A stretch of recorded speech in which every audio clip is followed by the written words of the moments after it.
काफ़ी लोग जो हमारे मुल्कों से आते हैं, इंडिया, पाकिस्तान, बांग्लादेश, नेपाल, अफ़गानिस्तान, वो सोचते हैं कि जी अमेरिका में जाके हम शादी कर लेंगे या दूसरी शादी कर लेंगे, यहाँ भी बीवी है, वो उसको चुप चुपा कर लेंगे। ऐसे मैं आपको चंद चीज़ें बता दूँ जी कि अमेरिका में 5 किस्म की शादियाँ जो हैं, 5 किस्म, वो इमीडिएटली रिजेक्ट हो जाती हैं। और आप अपने साथ लिख लें ताकि गलती आप ये न करें, वीडियो को आखिर तक आप देख लें। एक है पोलीगमी। पोलीगमी को कभी भी एक्सेप्ट नहीं करते। पोलीगमी में देखिए, हमारे मुसलमान हैं, हम 5 शादियाँ कर सकते हैं, लेकिन यहाँ पे 2 शादियों की भी इजाज़त नहीं है। उसको पोलीगमी बोलते हैं कि आपकी एक बीवी कहीं पे बैठी हुई है, आपने दूसरी शादी कर ली, लेकिन पहले को आपने तलाक नहीं दिया, तो ये पोलीगमी है। इसको इमीडिएटली रिजेक्ट करते हैं। और हो सकता है कि अगर आप यहाँ अमेरिका में हैं और आपको इंटरव्यू के लिए गए तो वहाँ से आपको डिपोर्ट भी कर देंगे। तो polygamy is not accepted in America. Number 2 है वो मैरिज पॉलिसी। हम अपने मुल्कों में हमेशा कज़न से शादी करते हैं, चचा मामू की बेटियों से शादी कर, बेटियों से या बेटों के शादी कर लेते हैं, क्योंकि हमारा सिस्टम ही ऐसा है। लेकिन अमेरिका में कुछ स्टेट्स ऐसे हैं जहाँ पर कज़न से शादी करना वो एक्सेप्टेबल है। मसलन आप न्यूयॉर्क में हैं, आपने कज़न से शादी की है, तो फिर वो एक्सेप्टेबल हो जाती है। लेकिन न्यूयॉर्क के साथ साथ लगा हुआ स्टेट है पेंसिल्वेनिया, वहाँ अगर आपने कज़न से शादी की है तो आपका वो ग्रीन कार्ड जो अप्लाई करते हैं वो रिजेक्ट हो जाएगा। वो आपकी शादी को जो है तो वो रिजेक्ट करेंगे, उसको एक्सेप्ट नहीं करेंगे। तो ये याद रखिएगा कि हम किस स्टेट में हैं और क्या आपने अपने कज़न से शादी की है या नहीं की। फिर है जी डोमेस्टिक पार्टनरशिप।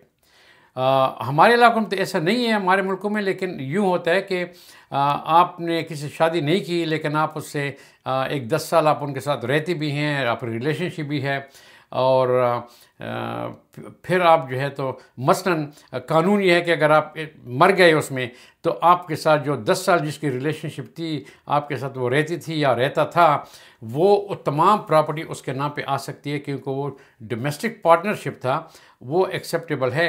लेकिन वो डोमेस्टिक पार्टनरशिप के आपको ग्रीन कार्ड नहीं मिल सकता, इसलिए कि ग्रीन कार्ड के लिए सबसे पहले जो है आपको या अदालत का डॉक्यूमेंट चाहिए कि उन्होंने शादी की है, या निकाहनामा चाहिए आपके पास कि शादी की है। तो डोमेस्टिक पार्टनरशिप हो ग्रीन कार्ड के लिए एक्सेप्टेबल नहीं है।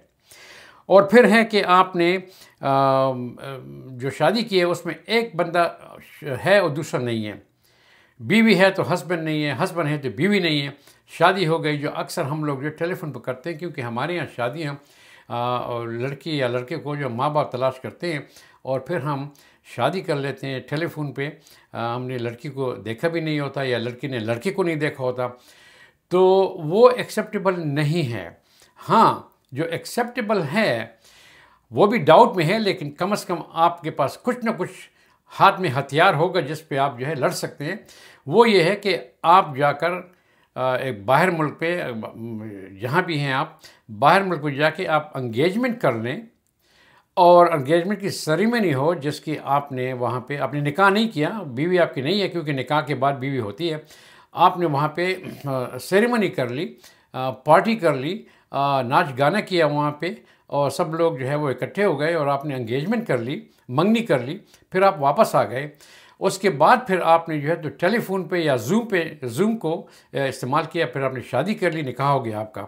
उस सिचुएशन में ये कि आप एक्सक्यूज़ बना सकते हैं कि ये देखिए हमने मंगनी की थी, फिर मेरे ख्याल था वापस जाऊंगा, लेकिन हालात की बिना से नहीं जा सका, तो फिर मैंने ये जूम पे शादी की है, या मैंने ये टेली कॉन्फ्रेंस पे शादी की है, या टेलीफोन पे शादी की है।